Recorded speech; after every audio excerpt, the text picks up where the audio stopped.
সুপ্রিয় শিক্ষার্থীবৃন্দ, আসসালামু আলাইকুম। কেমন আছো তোমরা সবাই? নিশ্চয়ই ভালো আছো, নিরাপদে আছো এবং সুস্থ আছো। জাতীয় বিশ্ববিদ্যালয় অনলাইন ক্লাসে তোমাদের সবাইকে স্বাগতম। করোনাকালীন এই সময়ে তোমাদের সবাইকে স্বাস্থ্যবিধি মেনে চলার আহ্বান জানাচ্ছি। তোমাদের সাথে আছি আমি হাফেজা বেগম, সহযোগী অধ্যাপক, প্রাণীবিদ্যা বিভাগ, সরকারি সৈয়দ হাতেম আলী কলেজ, বরিশাল। প্রাণীবিদ্যা বিষয়ের অনার্স প্রথম বর্ষের ইন্ট্রোডাকশন টু জুলজি কোর্সের আরেকটি ক্লাস নিয়ে আমি তোমাদের সাথে এসেছি। আজকে আমার তোমাদের সাথে ষষ্ঠ লেকচার। আমার আজকের লেকচারের শিরোনাম হচ্ছে নিউক্লিয়াস ও ক্রোমোজোম। চলো কথা না বাড়িয়ে আমরা ক্লাসে প্রবেশ করি। নিউক্লিয়াস, যাকে কোষের প্রাণকেন্দ্র বলা হয়। ইউক্যারিওটিক কোষের মধ্যে পর্দাবেষ্টিত যে ঘন গোলাকার বস্তুটি বংশগতীয় পদার্থ ডিএনএ ধারণ করে এবং কোষের সকল জৈবিক কার্যাবলী নিয়ন্ত্রণ করে তাকে নিউক্লিয়াস বলা হয়।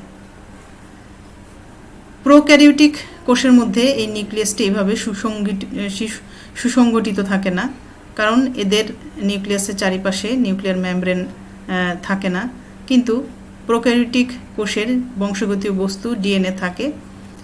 সাইটোপ্লাজমের যে অংশে এই নিউক্লিয়ার বস্তুটি থাকে প্রোক্যারিওটিক সেলের মধ্যে, সেই জায়গাটিকে বলা হয় নিউক্লিওয়েড।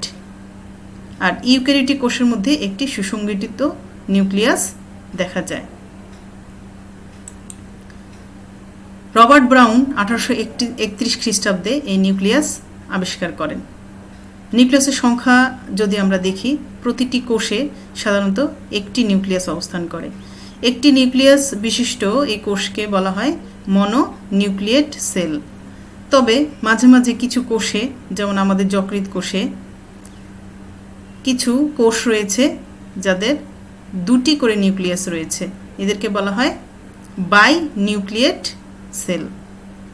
যদিও যকৃৎ কোষের বেশিরভাগই মনোনিউক্লিয়েট, তবে কিছু কিছু সেল বাই নিউক্লিয়েট। যদি দুইয়ের অধিক কোনো কোষে নিউক্লিয়াস থাকে তাহলে আমরা সেটাকে বলি পলিনিউক্লিয়ার সেল। আমাদের লোহিত রক্তকণিকা, এতে কোনো নিউক্লিয়াস নেই, এটি হচ্ছে একটি নিউক্লিয়াসবিহীন কোষ। তবে অপরিণত লোহিত কণিকা, মানে যেই ব্লাস্ট সেলগুলো থেকে লোহিত কণিকা সৃষ্টি হয়ে থাকে, সেই কোষগুলোতে নিউক্লিয়াস থাকে, কিন্তু এটি যখন পরিণত লোহিত কণিকা সৃষ্টি করে তখন এর মধ্যে আর নিউক্লিয়াস থাকে না।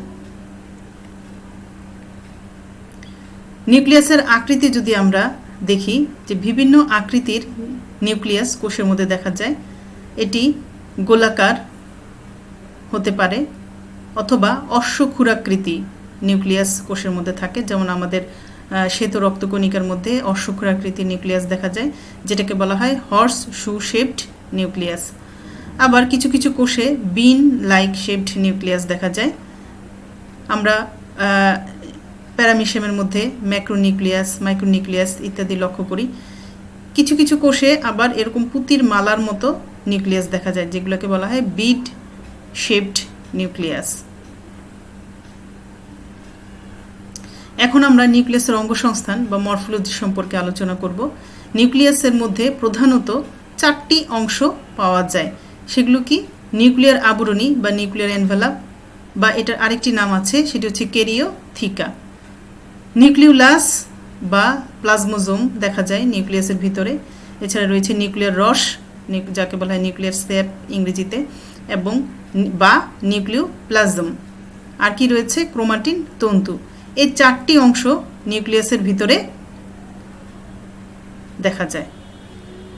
এখন আমরা প্রত্যেকটি অংশ আলাদা আলাদাভাবে এদের মরফোলজি এবং কাজ সম্পর্কে আলোচনা করব। আমরা প্রথমেই নিউক্লিয়ার আবরণী নিয়ে আলোচনা করি।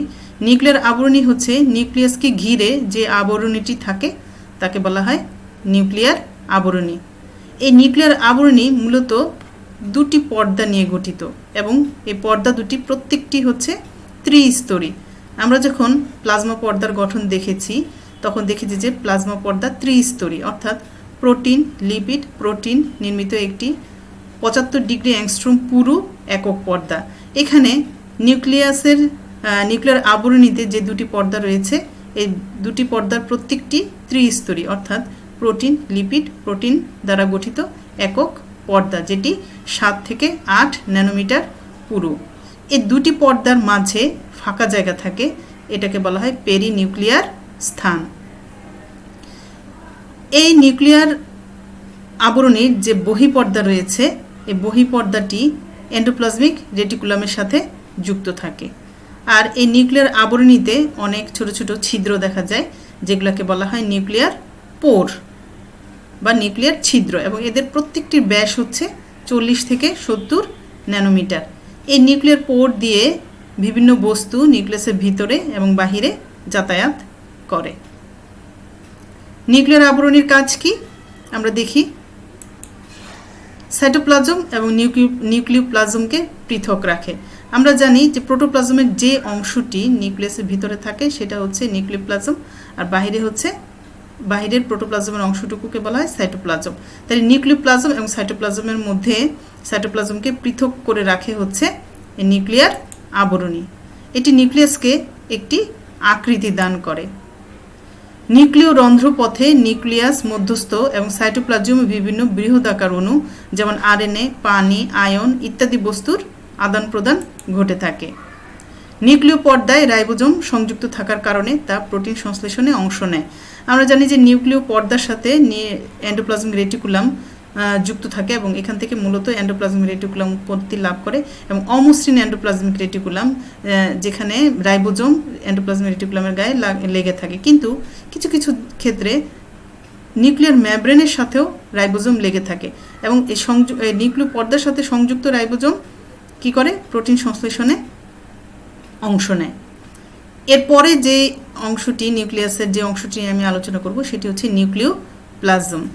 নিউক্লিওপ্লাজম মূলত প্রোটোপ্লাজমের একটি অংশ, যেটি নিউক্লিয়ার আবরণী দ্বারা ঢাকা থাকে।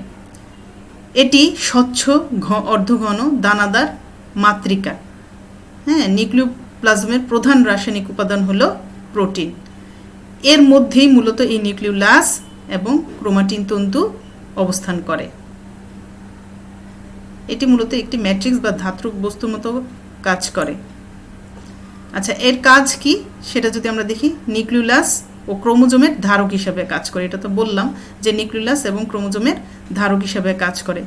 নিউক্লিয়াস মধ্যস্থ ডিএনএ থেকে বিভিন্ন ধরনের আরএনএ যেমন Messenger RNA, transfer RNA, ribosomal RNA সৃষ্টির কাজে প্রয়োজনীয় পদার্থের যোগান দেওয়া সহ উপযুক্ত পরিবেশ বজায় রাখে। আমরা জানি ক্রোমাটিন তন্তুতে ডিএনএ রয়েছে। এই ডিএনএ থেকে বিভিন্ন ধরনের প্রোটিন যেমন তৈরি হয়, আরএনএ তৈরি হয়। ডিএনএর মধ্যে প্রোটিন তৈরির নির্দেশনা থাকে। এই নির্দেশনাটি ডিএনএ কি করে? আরএনএ বা মেসেঞ্জার আরএনএর মধ্যে প্রথিত করে বা লিখে। মেসেঞ্জার আরএনএ সেই তথ্যটি নিয়ে রাইবোজোমের কাছে চলে যায়। সুতরাং এই নিউক্লিয়াসের ভিতরে এই আরএনএগুলো সংশ্লেষিত হয়। আরএনএ সংশ্লেষণের জন্য যে প্রয়োজনীয় উপাদান যেমন এনজাইম, বিভিন্ন ধরনের আয়ন যে প্রয়োজন হয় সেগুলো মূলত যোগান দেয় হলো এই নিউক্লিওপ্লাজম, এবং সাথে সাথে একটি উপযুক্ত পরিবেশ বজায় রাখে সংশ্লেষণের জন্য। এরপরে আমরা যে অঙ্গাণু নিউক্লিয়াসের যে অংশটি নিয়ে আলোচনা করব সেটি হচ্ছে নিউক্লিওলাস। নিউক্লিওলাস হলো নিউক্লিয়াসের অভ্যন্তরে অবস্থিত একটি বড় ঘন দানার মতো বর্তুলাকার একটি বস্তু। এটি ফন্টানা 1874 খ্রিস্টাব্দে এই নিউক্লিওলাস চিহ্নিত করেন। এই নিউক্লিওলাসটি 2 বা ততোধিক ক্রোমোজোমের বিশেষ স্থানের সাথে সংযুক্ত থাকে, এবং ক্রোমোজোমের যে বিশেষ স্থানের সাথে সংযুক্ত থাকে এই নিউক্লিওলাস, সেই স্থানটিকে বলা হয় নিউক্লিওলাস সংগঠক বা নিউক্লিওলার অর্গানাইজার। এই নিউক্লিওলার অর্গানাইজার থেকে মূলত টেলোফেজ পর্যায়ের নিউক্লিওলাস তৈরি হয়। প্লাস আরও কি হয় যে এই ক্রোমোজোমের যে অংশের সাথে এই নিউক্লিওলাসটি যুক্ত থাকে সেটি মূলত রাইবোজোমাল ডিএনএ সেখানে থাকে। তার মানে রাইবোজোমাল ডিএনএর প্রত্যক্ষ সংস্পর্শে থাকে হচ্ছে এই নিউক্লিওলাস সংগঠক অঞ্চলটি, এবং এই রাইবোজোমাল ডিএনএ রাইবোজোমাল আরএনএ সংশ্লেষণের জন্য প্রয়োজনীয় কোড বা বার্তা বহন করে। নিউক্লিওলাসের কাজ কি? এই নিউক্লিওলাসে রাইবোজোমাল আরএনএ সংশ্লেষিত হয়, রাইবোজোম গঠনে ভূমিকা পালন করে। আমরা জানি যে রাইবোজোম হচ্ছে একটি অঙ্গাণু যেটি প্রোটিন সংশ্লেষণ হয় এখানে, এটাকে বলা হয় প্রোটিন তৈরির কারখানা। এই রাইবোজোম মূলত একটি রাইবো নিউক্লিওপ্রোটিন, অর্থাৎ আরএনএ এবং প্রোটিন দ্বারা গঠিত একটি যৌগ হচ্ছে রাইবোজোম। তাহলে রাইবোজোমাল আরএনএ এর নিউক্লিউলার সংগঠক এর মধ্যে তৈরি হয়। যখন রাইবোজোমাল আরএনএ সংশ্লেষিত হয়, এই সংশ্লেষিত রাইবোজোমাল আরএনএর সাথে রাইবোজোমাল প্রোটিন অ্যাসেম্বল হয়ে এই রাইবোজোম গঠিত হয়। এই অ্যাসেম্বলির কাজটাও এই নিউক্লিউলাস করে থাকে। সেজন্য এই রাইবোজোম গঠনে নিউক্লিউলাসের একটি গুরুত্বপূর্ণ ভূমিকা রয়েছে। নিউক্লিয়াসের যেই অংশটি নিয়ে এখন আমি আলোচনা করব সেটি হচ্ছে ক্রোমাটিন তন্তু। অত্যন্ত গুরুত্বপূর্ণ একটি অংশ। এটি নিউক্লিওপ্লাজমের মধ্যে সুতার মতো কুণ্ডলীকৃত এবং জালিকার ন্যায় বিন্যস্ত থাকে এবং ক্ষারকীয় রঞ্জক ধারণ করে। এই ক্রোমাটিন পদার্থ বা ক্রোমাটিন তন্তু বলে এটাকে। এবং ইন্টারফেস দশায় নিউক্লিয়াসে এই ক্রোমাটিন তন্তুগুলো প্রত্যক্ষ করা যায়। কোষ বিভাজন চলাকালে ক্রোমাটিন তন্তুগুলো পুরো ফিতার মতো গঠন লাভ করে, যেটি ক্রোমোজোম নামে পরিচিত। তার মানে এই যে ক্রোমাটিন, এটি ইন্টারফেস দশায় অত্যন্ত পাতলা এবং সরু থাকে এবং এর ব্যাস থাকে 10 থেকে 30 ন্যানোমিটার। এরপরে যখন এটি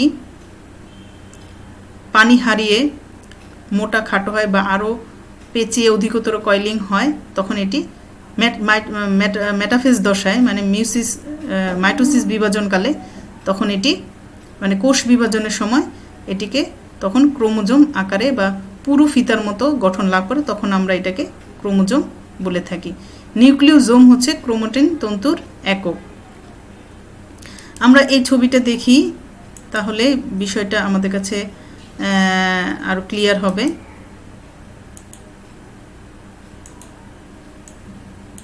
এই যে 2 ন্যানোমিটার ব্যাস বিশিষ্ট এই ডিএনএ অণু, এই ডিএনএ অণু যখন 8টি হিস্টোন অণু বা হিস্টোন প্রোটিনের সাথে কয়েলিং হয়, তখন একটি পুঁতির দানার মতো গঠন সৃষ্টি হয়। এটাকে বলা হয় নিউক্লিওজোম। এই নিউক্লিওজোমের ব্যাস হচ্ছে 11 ন্যানোমিটার। এটাকে তখন বলা হয় গুটিকাময় রঞ্জু প্রকৃতির ক্রোমাটিন। এই ক্রোমাটিন যখন ডিএনএ অণুর সাথে আরও কয়েলিং হয়ে সোলোনয়েড আকৃতি গঠন করে এবং এর ব্যাস হয় 30 ন্যানোমিটার, তখন আমরা এটাকে মূলত ক্রোমাটিন ফাইবার বলে থাকি। এই অবস্থায় আমরা ইন্টারফেস দশায় দেখে থাকি। কোষ বিভাজনকালে এটি পানি হারিয়ে আরও কয়েলিং বা সুপার কয়েলিং হয়। অধিকতর লুপিং এবং সুপার কয়েলিংয়ের ফলে এর ব্যাস বৃদ্ধি পায়, এটি খাটো এবং মোটা হয়। তখন এটি ক্রোমোজোম হিসাবে আমাদের চোখে দৃশ্যমান হয় এবং এর ব্যাস তখন 700 ন্যানোমিটার বা এরও অধিক হতে পারে। তাহলে নিউক্লিওজোম হচ্ছে ক্রোমাটিন তন্তুর একক। তাহলে ক্রোমাটিন হচ্ছে কম ব্যাস বিশিষ্ট ডিএনএ, যেটার মধ্যে নিউক্লিক অ্যাসিড এবং প্রোটিন রয়েছে, হিস্টোন প্রোটিন। আর ক্রোমোজোম হচ্ছে যার ব্যাস ক্রোমাটিন তন্তুর তুলনায় অনেক বেশি। ক্রোমাটিন তন্তুর কাজ কি? ক্রোমোজোমের ডিএনএ অণুই জিনের ভূমিকা পালন করে। আমরা দেখলাম একটু আগে যে ক্রোমোজোম মূলত ডিএনএ এবং প্রোটিন দ্বারা গঠিত, হিস্টোন প্রোটিন দ্বারা গঠিত, এবং ডিএনএ অণুর এক একটা অংশই জিন। আর ডিএনএ অণু বা জিন প্রোটিন তৈরির মাধ্যমে সকল কাজ সম্পাদন করে থাকে। এটি কোষের যাবতীয় জৈব সংশ্লেষণমূলক ক্রিয়া নিয়ন্ত্রণ করে, অর্থাৎ কোন এনজাইম বা কোন হরমোন কখন কতটুকু তৈরি হবে, এই জিনিসগুলো ডিএনএ নিয়ন্ত্রণ করে। ক্রোমোজোম প্রতিলিপি গঠনের মাধ্যমে কোষ বিভাজনে সহায়তা করে। আমরা জানি যে কোষ বিভাজনের পূর্ব শর্তই হচ্ছে ক্রোমোজোম ডুপ্লিকেশন বা ক্রোমোজোমের প্রতিলিপি গঠন। ক্রোমোজোম যদি ডুপ্লিকেশন না হয়, ডাবল না হয়, তাহলে কিন্তু কোষ বিভাজন শুরু হয় না। ক্রোমোজোমের মাধ্যমে বংশানুক্রমিক বৈশিষ্ট্যের সঞ্চারণ ঘটে। ক্রোমোজোম যেহেতু ডিএনএ ধারণ করে এবং ডিএনএ এর মধ্যেই সকল বৈশিষ্ট্যের নির্দেশনা রয়েছে, এবং এই ক্রোমোজোম কোষ বিভাজনের মাধ্যমে এক কোষ থেকে আরেক কোষে তার বৈশিষ্ট্য বহন করে নিয়ে যায় এবং জনন কোষ তৈরির মাধ্যমে সেটি এক জেনারেশন থেকে আরেক জেনারেশনে এই বৈশিষ্ট্যের সঞ্চারণ ঘটায়। ক্রোমোজোম এর সংখ্যাগত কিংবা ডিএনএ অণুর যে কোনো ধরনের পরিবর্তন, যেমন রিকম্বিনেশন, মিউটেশন ইত্যাদি বিবর্তনে সহায়তা করে। যেহেতু ক্রোমোজোম ডিএনএ ধারণ করে এবং ডিএনএ অণুর যে কোনো ধরনের পরিবর্তন, মিউটেশন বলতে আমরা যে কোনো ধরনের পরিবর্তন বুঝি, তো পরিবর্তন যদি হয়ে যায় তাহলে কি হয়, বৈশিষ্ট্যের পরিবর্তন ঘটে এবং বৈশিষ্ট্যের পরিবর্তন ঘটলেই আসলে বিবর্তন হয়ে থাকে। সুতরাং ক্রোমোজোমের যে কোনো ধরনের পরিবর্তন মূলত বিবর্তনে সহায়তা করে। আর প্রাণীর লিঙ্গ নির্ধারণে ক্রোমোজোমের ভূমিকা রয়েছে। আমরা জানি যে আমাদের যে পুরুষ মানুষের এক্স এবং ওয়াই দুটি ক্রোমোজোম থাকে এবং স্ত্রী প্রাণীতে এক্স এক্স দুটি ক্রোমোজোম থাকে। দুটি এক্স ক্রোমোজোম থাকলে সে স্ত্রী, আর যদি একটি এক্স এবং একটি ওয়াই ক্রোমোজোম থাকে তাহলে সেটি মূলত পুরুষ হয়ে থাকে। তাহলে লিঙ্গ নির্ধারণেও ক্রোমোজোমের গুরুত্বপূর্ণ ভূমিকা রয়েছে। এখন আমরা দেখি যে নিউক্লিয়াসের কাজ। এতক্ষণ আমরা নিউক্লিয়াসের বিভিন্ন অংশগুলো সম্পর্কে জানলাম এবং বিভিন্ন অংশগুলোর কাজ আলাদা আলাদাভাবে আমরা জেনেছি। এখন সামগ্রিকভাবে নিউক্লিয়াসের কাজ যদি আমরা দেখি তাহলে আমরা কি লিখব সেখানে। নিউক্লিয়াস কোষের যাবতীয় জৈবনিক কার্যাবলী নিয়ন্ত্রণ করে থাকে। এ কারণে নিউক্লিয়াসকে কোষের প্রাণ বলা হয়। এই কোশ্চেনটা তোমাদের আসতে পারে যে নিউক্লিয়াসকে কেন কোষের প্রাণকেন্দ্র বলা হয়। এটা আমি এর আগে বলেছি, এখন আরেকবার বলছি যে নিউক্লিয়াসের ভিতরে কি থাকে, ক্রোমোজোম, এবং ক্রোমোজোম ডিএনএ ধারণ করে। এই ডিএনএ সকল জৈবনিক কার্যকলাপ নিয়ন্ত্রণ করে এবং সেজন্যই মূলত নিউক্লিয়াসকে কোষের প্রাণ কেন্দ্র বলা হয়ে থাকে। নিউক্লিয়াস কোষের জেনেটিক বস্তু ডিএনএ ধারণ ও সুরক্ষা করে। নিউক্লিয় আবরণী বরাবর নিউক্লিয়াস ও সাইটোপ্লাজমের মধ্যে প্রয়োজনীয় বিভিন্ন পদার্থের যাতায়াত সংগঠিত হয়। নিউক্লিয়াস মধ্যস্থ ডিএনএ থেকে বিভিন্ন ধরনের আরএনএ, যেমন Messenger RNA, transfer RNA, ribosomal RNA সৃষ্টির কাজে নিউক্লিওপ্লাজম কি করে, প্রয়োজনীয় পদার্থের যোগান দেওয়া সহ উপযুক্ত পরিবেশ বজায় রাখে। নিউক্লিয়াস থেকে কোষের অন্যান্য অঙ্গাণু যেমন রাইবোজোম উৎপত্তি লাভ করে। এই বিষয়গুলো তোমাদের আগে আমি ব্যাখ্যা করেছি। ক্রোমোজোম বা ডিএনএ অণুর যে কোনো পরিবর্তন, যেমন রিকম্বিনেশন, মিউটেশন বিবর্তনের ধারাকে অব্যাহত রাখে। মাইটোসিস এবং মিউসিস কোষ বিভাজনে নিউক্লিয়াস কি করে, সক্রিয়ভাবে অংশগ্রহণ করে। এখন আমরা আরেকটি গুরুত্বপূর্ণ অংশ ক্রোমোজোম, এই ক্রোমোজোম সম্পর্কে আমি তোমাদের সাথে আলোচনা করব। ক্রোমোজোম কি?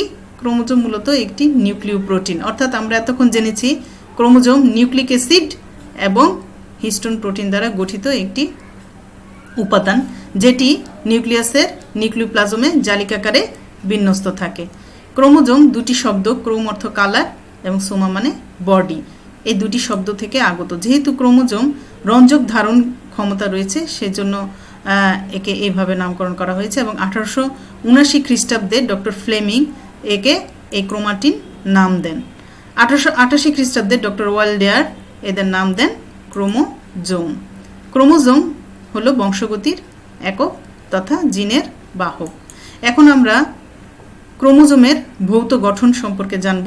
এখানে আমি দুটি ছবি তোমাদের জন্য রেখেছি। তোমরা যে কোনো একটি ছবি দিয়ে এই ভৌত গঠন তোমরা আলোচনা করবে। এটি পরীক্ষায় আসে যে ক্রোমোজোমের ভৌত গঠন চিহ্নিত চিত্রসহ আলোচনা করো। আমরা দেখি যে ক্রোমোজোমের ভৌত গঠন কি।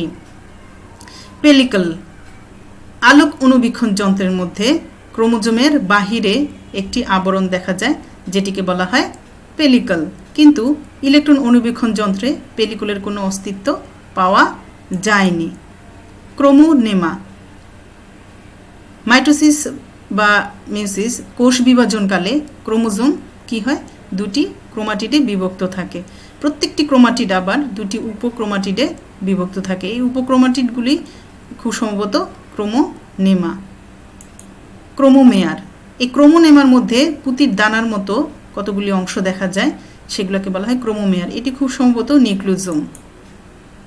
সেন্ট্রোমেয়ার, মাইটোটিক বিভাজনকালে ক্রোমোজোমের মধ্যে একটি স্বচ্ছ গোলাকার অঞ্চল দেখা যায়, কুঞ্চিত অঞ্চল দেখা যায়। এই অঞ্চলটিকে বলা হয় প্রাথমিক কুঞ্চন বা সেন্ট্রোমেয়ার। কোষ বিভাজনকালে এই সেন্ট্রোমেয়ার অত্যন্ত সক্রিয় থাকে। এই অ্যানাফেজীয় চলনের অ্যানাফেজ দশায় ক্রোমোজোমীয় চলনের সময় এই সেন্ট্রোমিয়ারের সাথে মাকুতন্তু যুক্ত হয়, ফলে কি হয়, ক্রোমোজোম 2 মেরুতে গমন করে। সেন্ট্রোমিয়ারের অবস্থানের কারণে সেন্ট্রোমিয়ারের জন্য ক্রোমোজোম 2টি অঞ্চলে বিভক্ত হয়ে পড়ে। এই প্রত্যেকটি অঞ্চলকে বলা হয় বাহু। এই বাহু সেন্ট্রোমিয়ারের অবস্থানের উপর ভিত্তি করে ছোট বড় হতে পারে।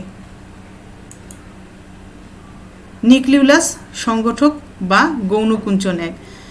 সেন্ট্রোমিয়ার ছাড়া ক্রোমোজোমের প্রান্তে একটি কুঞ্চন দেখা যায়। এই কুঞ্চনকে বলা হয়, এটি কোনো সব ক্রোমোজোমে থাকে না, কিছু কিছু বিশেষ ক্রোমোজোমে থাকে। এই ক্রোমোজোমের এই কুঞ্চনটিকে বলা হয় গৌণকুঞ্চন 1, বা এটার আরেকটি নাম আছে নিউক্লিউলাস সংগঠক। যেহেতু এটি নিউক্লিউলাস সৃষ্টির সাথে জড়িত, সেজন্য একে বলা হয় নিউক্লিউলাস সংগঠক। এই গৌণকুঞ্চন 1 অবস্থানের কারণে ক্রোমোজোমের বাকি অংশ, শেষের অংশটি একটি বর্তুলাকার আকৃতি ধারণ করে, একে বলা হয় স্যাটেলাইট। মানুষের 13, 14, 15, 21, 22 ওয়াই ক্রোমোজোমেও এই স্যাটেলাইট দেখা যায়, এবং স্যাটেলাইট যুক্ত ক্রোমোজোমকে বলা হয় স্যাট ক্রোমোজোম। এই দুটি প্রাইমারি কুঞ্চন এবং গৌণকুঞ্চন ছাড়াও আরও একটি কুঞ্চন কোনো ক্রোমোজোমে দেখা যায়, যেমন 1, 13, 10 এত নম্বর ক্রোমোজোমে মানুষের এই গৌণকুঞ্চন 2 দেখা যায়। এটি আসলে একটি ক্রোমোজোমের মধ্যে নির্দিষ্ট ক্রোমোজোমে এগুলো থাকে, এবং এর অবস্থানের উপর নির্ভর করে এই ক্রোমোজোমকে চিহ্নিত করা যায়। টেলোমেয়ার হলো ক্রোমোজোমের 2 প্রান্তকে, এই 2 প্রান্তকে বলা হয় টেলোমেয়ার। টেলো শব্দের অর্থই প্রান্ত। এই প্রান্তের টেলোমেয়ারের একটি বিশেষ বৈশিষ্ট্য রয়েছে, যে এটি অন্য কোনো ক্রোমোজোমের সাথে, এই টেলোমেয়ার প্রান্তের সাথে যুক্ত হয় না। যদি ক্রোমোজোম কোনো জায়গায় ভেঙে যায় তাহলে সেই অংশটুকু জোড়া লাগে, কিন্তু টেলোমেয়ার অংশে ক্রোমোজোম কখনোই জোড়া লাগে না। বিজ্ঞানীরা মনে করেন যে এইখানে ডিএনএ এমনভাবে কুণ্ডলিত থাকে যে এটি অন্য কোনো ক্রোমোজোমের সাথে যুক্ত হয় না। এটি হচ্ছে মোটামুটি ক্রোমোজোমের একটি ভৌত গঠন। ক্রোমোজোমের রাসায়নিক গঠন যদি দেখি আমরা, যে রাসায়নিকভাবে ক্রোমোজোম, নিউক্লিক অ্যাসিড, প্রধানত ডিএনএ এবং সামান্য পরিমাণ আরএনএ থাকে। আর কি থাকে, হিস্টোন এবং নন হিস্টোন প্রোটিন এবং ধাতব আয়ন দ্বারা গঠিত। তার মানে রাসায়নিকভাবে ক্রোমোজোম, নিউক্লিক অ্যাসিড বিশেষ করে ডিএনএ এবং খুব সামান্য পরিমাণ আরএনএ, হিস্টোন প্রোটিন, নন হিস্টোন প্রোটিন এবং ধাতব আয়ন দ্বারা গঠিত। অধিকাংশ ইউক্যারিওটিক কোষের ক্রোমোজোমে 90% হচ্ছে নিউক্লিয় প্রোটিন, অর্থাৎ নিউক্লিক অ্যাসিড এবং ডিএনএ। এর মধ্যে 45% হচ্ছে ডিএনএ আর 50% হচ্ছে হিস্টোন প্রোটিন, আর বাকি 10% থাকে হচ্ছে নন হিস্টোন প্রোটিন, ধাতব আয়ন। প্রোক্যারিওটিক কোষের ক্রোমোজোমে শুধুমাত্র ডিএনএ দ্বারা গঠিত। এটা তোমরা একটু মনে রাখো যে প্রোক্যারিওটিক বা আদি কোষ অত্যন্ত সরল প্রকৃতির কোষ, এর ক্রোমোজোমের সংগঠনও সরল, অর্থাৎ এর ক্রোমোজোম শুধুমাত্র ডিএনএ দ্বারা গঠিত। প্রোক্যারিওটিক কোষে কোনো হিস্টোন প্রোটিন থাকে না। এখন আমরা দেখি ক্রোমোজোমের রাসায়নিক উপাদানের মধ্যে যে নিউক্লিক অ্যাসিড হচ্ছে এর প্রধান উপাদান। এই নিউক্লিক অ্যাসিড কি আসলে নিউক্লিওটাইডের পলিমার। প্রত্যেকটি নিউক্লিওটাইড আবার 3 ধরনের অণু বিদ্যমান থাকে। সেগুলো কি? পেন্টোজ সুগার, 5 কার্বন বিশিষ্ট সুগারকে বলা হয় পেন্টোজ সুগার। আরও থাকে নাইট্রোজেন গঠিত ক্ষার, নাইট্রোজেন গঠিত ক্ষার থাকে, আর থাকে কি ফসফেট গ্রুপ। এই 3 ধরনের অণু একসাথে যুক্ত হয়ে নিউক্লিওটাইড গঠন করে, এবং এই নিউক্লিওটাইডগুলো পরস্পরের সাথে পলিমারাইজেশনের ফলে, মানে পরস্পরের সাথে যুক্ত হয়ে নিউক্লিক অ্যাসিড গঠন করে থাকে। আমরা দেখি যে নিউক্লিওটাইডের যে উপাদানগুলো, পেন্টোজ সুগার আবার 2 ধরনের হতে পারে। 5 কার্বন বিশিষ্ট সুগার, 1, 2, 3, 4, 5। এই 5 কার্বন বিশিষ্ট সুগারের যদি 2 নম্বর কার্বনে OH থাকে তাহলে সেটা হচ্ছে রাইবোজ সুগার, আর যদি OH এর বদলে H থাকে তখন সেটা হচ্ছে deoxyribose sugar. Deoxyribose সুগারটি মূলত ডিএনএতে দেখা যায়, আর রাইবোজ সুগার আরএনএতে থাকে। ডিঅক্সি, ডিই শব্দের অর্থ হলো অ্যাবসেন্ট বা অভাব, অক্সি শব্দের অর্থ অক্সিজেন, যেখানে অক্সিজেন নেই, শুধুমাত্র H আছে, সেটি হচ্ছে ডিঅক্সি রাইবোজ সুগার। এটি হলো ডিএনএ সুগার, এটি হচ্ছে আরএনএ সুগার। নাইট্রোজেন ঘটিত ক্ষার হলো পিউরিন এবং পাইরিমিডিন, দুই ধরনের। পিউরিন ক্ষার হচ্ছে 2টি রিং বিশিষ্ট পিউরিন জাত ক্ষার, সেটি হচ্ছে অ্যাডেনিন এবং গুয়ানিন। আর পাইরিমিডিন হচ্ছে সাইটোসিন, থাইমিন এবং ইউরাসিল। পাইরিমিডিন হলো 1 রিং বিশিষ্ট নাইট্রোজেন ক্ষার। ডিএনএর মধ্যে আমরা অ্যাডেনিন, গুয়ানিন, সাইটোসিন এবং থাইমিন দেখি, আর আরএনএতে অ্যাডেনিন, গুয়ানিন, সাইটোসিন এবং ইউরাসিল দেখি, যেখানে থাইমিন নেই। আর থাকে কি ফসফেট গ্রুপ। ফসফরাসের সাথে 4টি অক্সিজেন যুক্ত হয়ে ফসফেট গ্রুপ গঠিত হয়। কিভাবে এখন নিউক্লিওটাইড গঠিত হয় সেটা একটু দেখি। পেন্টোজ সুগারের সাথে, এটি হচ্ছে যেহেতু এইচ আছে 2 নম্বর কার্বনে, সুতরাং এটা একটা ডিএনএ নিউক্লিওটাইড। এই ডিঅক্সিরাইবোজ সুগারের সাথে যদি যখন নাইট্রোজেন বেস যুক্ত হয় তখন কি গঠিত হয়? নিউক্লিওসাইড। নিউক্লিওসাইডের সাথে যখন ফসফেট যুক্ত হবে তখন হয়ে যাবে কি? নিউক্লিওটাইড। তাহলে এই 3টি ধরনের অণু মিলিত হয়ে নিউক্লিওটাইড গঠিত হয়। এটা হচ্ছে যে একটা নিউক্লিওটাইড, এ আরেকটা নিউক্লিওটাইড, এ আরেকটা। এখানে একটি নিউক্লিওটাইড আরেকটি নিউক্লিওটাইডের সাথে ফসফোডাইএস্টার বন্ধনী দ্বারা যুক্ত হয়ে একটি সূত্রক বা এক সূত্রক তৈরি করে। যেহেতু ডিএনএ দ্বিসূত্রক, এর পাশে আরেকটি সূত্রক, এই সূত্রকের সাথে হাইড্রোজেন বন্ধন দ্বারা যুক্ত হয় এবং এই হাইড্রোজেন বন্ধনীটা নাইট্রোজেন ক্ষারের সাথে হয়ে থাকে। গুয়ানিনের সাথে সাইটোসিন 3টি হাইড্রোজেন বন্ড দ্বারা যুক্ত থাকে, আর অ্যাডেনিনের সাথে থাইমিন 2টি হাইড্রোজেন বন্ড দ্বারা যুক্ত থাকে।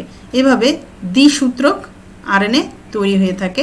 আমরা জানি দ্বিসূত্রক ডিএনএ হচ্ছে একটি ডাবল হেলিক্যাল ফর্মে থাকে, যে 1953 সালে ওয়াটসন এবং ক্রিক এই মডেলটি আবিষ্কার করেছিলেন, যে ডিএনএ এরকম সোজা না, এটি ডাবল হেলিক্যাল ফর্মে থাকে। এরপরে এই ডিএনএ অণুর সাথে কি থাকবে? Histone protein. এই ডিএনএ অণু যখন 8 অণু হিস্টোন প্রোটিনের সাথে প্যাচ খায় তখন এটাকে বলা হয় নিউক্লিওজোম। এই নিউক্লিওজোম যখন আবার ডিএনএ অণুর সাথে আরও একটি প্যাচ খেয়ে সোলোনয়েড আকৃতি গঠন করে 30 ন্যানোমিটার ব্যাস বিশিষ্ট, তখন এটাকে আমরা বলি ক্রোমাটিন ফাইবার। এই ক্রোমাটিন ফাইবার যখন আরও কয়েলিং হয়, সুপার কয়েলিং হয়, হয়ে ক্রোমোজোম গঠন করে। নন হিস্টোন প্রোটিনের মধ্যে কি কি রয়েছে? যেই ক্রোমাটিন তন্তুতে হিস্টোন প্রোটিন ব্যতীত যে সকল প্রোটিন থাকে তাদেরকে আমরা কি বলি? নন হিস্টোন প্রোটিন। এরা অধিকাংশই হচ্ছে কি? অম্লীয়। এই নন হিস্টোন প্রোটিনগুলো কি কি? এগুলো হলো বিভিন্ন ধরনের এনজাইম, যেমন DNA polymerase, RNA polymerase, pyrophosphorylase, nucleoside triphosphatase ইত্যাদি। আর ধাতব আয়ন কি থাকে? ডিএনএ এবং প্রোটিনের মধ্যে সংযুক্তির জন্য বিভিন্ন ধরনের আয়ন থাকে, যেমন ম্যাগনেসিয়াম আয়ন, ক্যালসিয়াম আয়ন প্রয়োজন হয়। এগুলি হচ্ছে ধাতব আয়ন। এগুলো মিলে মূলত ক্রোমোজোম গঠিত হয়। আমরা এখন একটু ডিএনএ এবং আরএনএর মধ্যে একটু পার্থক্য দেখব, কারণ এটা তোমাদের পরীক্ষায় আসে। ডিএনএ হচ্ছে স্বাভাবিক জেনেটিক বস্তু, আর কিছু ভাইরাসে আরএনএ জেনেটিক বস্তু হিসাবে কাজ করে। ডিএনএ হলো ডাবল হেলিক্যাল, মানে দ্বিসূত্রক, 2টি সূত্রক থাকে ডিএনএ অণুতে, কিন্তু আরএনএ হলো এক সূত্রক। কিন্তু কিছু কিছু ভাইরাস আরএনএ, কিছু কিছু ভাইরাস যেমন রেট্রো ভাইরাসে, রিও ভাইরাসে আরএনএ হচ্ছে দ্বিতন্ত্রী। ডিএনএ সুগার হচ্ছে ডিঅক্সিরাইবোজ, আরএনএ সুগার হচ্ছে রাইবোজ। ডিএনএতে অ্যাডেনিন, নাইট্রোজেন ঘটিত ক্ষারগুলো হচ্ছে অ্যাডেনিন, গুয়ানিন, সাইটোসিন, থাইমিন। আরএনএতে নাইট্রোজেন ক্ষারগুলো হচ্ছে অ্যাডেনিন, গুয়ানিন, সাইটোসিন এবং ইউরাসিল। অ্যাডেনিন থাইমিনের সাথে আর গুয়ানিন সাইটোসিনের সাথে বেদ যুগল সৃষ্টি করে। আর আরএনএতে অ্যাডেনিন ইউরাসিলের সাথে এবং গুয়ানিন সাইটোসিনের সাথে বেদ যুগল গঠন করে। ডিএনএর কোনো প্রকার ভেদ নেই, কিন্তু আরএনএতে বার্তাবাহক বা মেসেঞ্জার আরএনএ, রাইবোজোমাল আরএনএ বা ট্রান্সফার আরএনএ বা পরিবাহক আরএনএ, এই 3 ধরনের আরএনএ দেখতে পাওয়া যায়। ডিএনএতে নিউক্লিওটাইডের সংখ্যা তুলনামূলকভাবে বেশি, আর আরএনএতে নিউক্লিওটাইডের সংখ্যা তুলনামূলকভাবে কম। ডিএনএ জেনেটিক বার্তা ধারণ করে, জীবের সকল বিপাকীয় কার্যাবলী নিয়ন্ত্রণ করে। ডিএনএ এর বার্তা বহন এবং ট্রান্সলেশন করাই হচ্ছে আরএনএর প্রধান কাজ। তোমরা ডিএনএ এবং আরএনএর পার্থক্যটা ভালো করে শিখে রাখবে। আমরা এখন একটু দেখব যে ক্রোমোজোমের প্রকারভেদ। আমরা এটা নিয়ে আলোচনা করেছিলাম সামান্য, এখন আরেকবার একটু দেখি যে সেন্ট্রোমিয়ারের অবস্থানের উপর ভিত্তি করে ক্রোমোজোমকে 4টি ভাগে ভাগ করা যায়। যেমন মেটাসেন্ট্রিক মানে হচ্ছে যখন সেন্ট্রোমিয়ার মাঝ বরাবর অবস্থান করবে সেটাকে বলা হয় মেটাসেন্ট্রিক ক্রোমোজোম। এবং কোষ বিভাজনের সময় যখন অ্যানাফেজীয় চলন হয়, ক্রোমোজোমের চলন ঘটে অ্যানাফেজ দশায়, তখন এটি ভি আকৃতি ধারণ করে। সাব মেটাসেন্ট্রিক হচ্ছে একদম মাঝে না, মধ্যস্থলের কাছাকাছি যখন সেন্ট্রোমিয়ার থাকে তখন সেটাকে বলা হয় সাব মেটাসেন্ট্রিক। এটা অ্যানাফেজীয় চলনের সময় এটি ক্রোমোজোমের চলনের সময় এল আকৃতি ধারণ করে।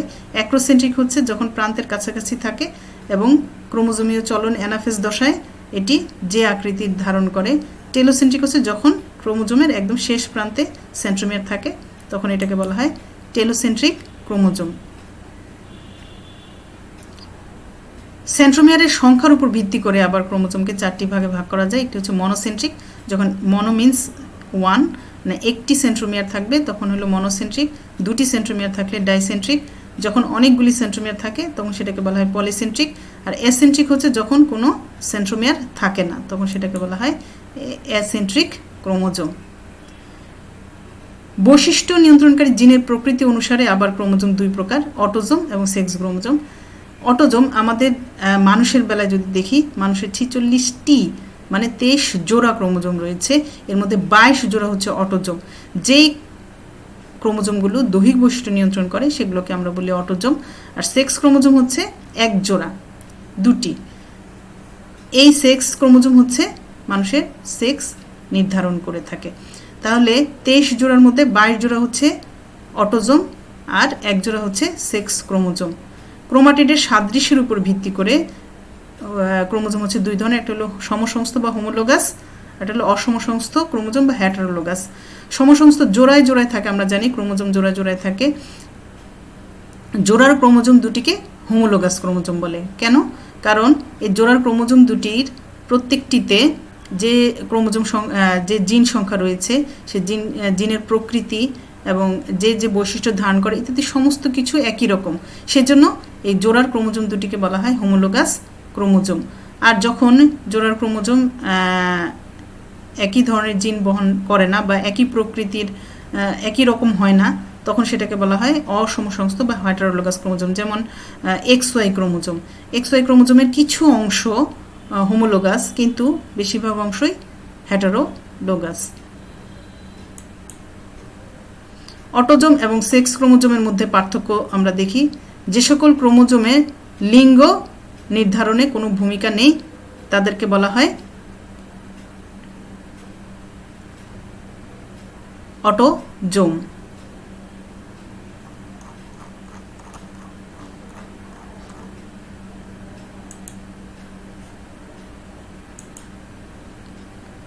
যে সকল ক্রোমোজোমে লিঙ্গ নির্ধারণে কোনো ভূমিকা নেই তাদেরকে অটোজোম বলে, আর যে সকল ক্রোমোজোমে লিঙ্গ নির্ধারণ করে তাদেরকে বলা হয় সেক্স ক্রোমোজোম।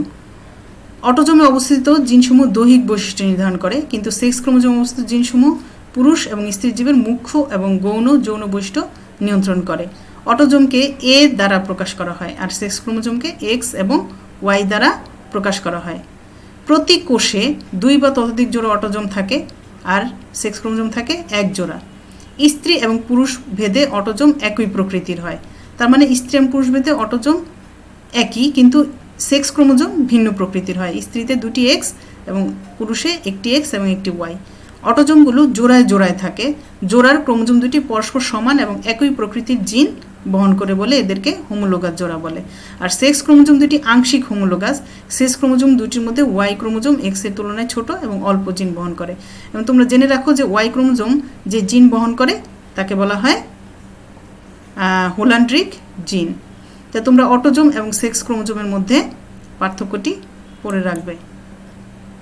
আমি এতক্ষণ তোমাদের সাথে যা আলোচনা করেছি তার জন্য কয়েকটি প্রশ্ন এখানে আমি রেখেছি, প্রশ্নগুলো একটু দেখো। নিউক্লিয়াসের গঠন ও কাজ লিখো। নিউক্লিয়াসকে কোষের প্রাণকেন্দ্র বলা হয় কেন? এটার উত্তর আমি আগেই তোমাদের সাথে আলোচনা করেছি। ক্রোমোজোমের গঠন ও কাজ লিখো। এখানে ক্রোমোজোমের চিত্র সহ তোমরা ক্রোমোজোমের ভৌত গঠন এবং রাসায়নিক গঠন দুটি লিখতে হবে। এটি একটি বড় প্রশ্ন আসে। ক্রোমোজোমের প্রকারভেদ লিখো। অটোজোম এবং সেক্স ক্রোমোজোমের মধ্যে পার্থক্য লিখো। ডিএনএ এবং আরএনএর মধ্যে পার্থক্য লিখো। এই প্রশ্নগুলোর উত্তর আশা করছি তুমি আমার আলোচনা থেকে তোমরা পেয়ে যাবে এবং বুঝতেও পেরেছো আশা করছি। আমরা আমাদের পাঠের সর্বশেষ পর্যায়ে চলে এসেছি। আজকে খুবই গুরুত্বপূর্ণ দুটি অঙ্গাণু নিয়ে আমরা আলোচনা করেছি। একটি হচ্ছে নিউক্লিয়াস, আরেকটি হচ্ছে ক্রোমোজোম। আশা করছি তোমরা বুঝতে পেরেছো। এতক্ষণ আমার সাথে থাকার জন্য তোমাদের সকলকে ধন্যবাদ। আগামী ক্লাসে আরেকটি ক্লাস নিয়ে তোমাদের সামনে হাজির হব। ততদিন তোমরা ভালো থাকো, সুস্থ থাকো। আল্লাহ হাফেজ।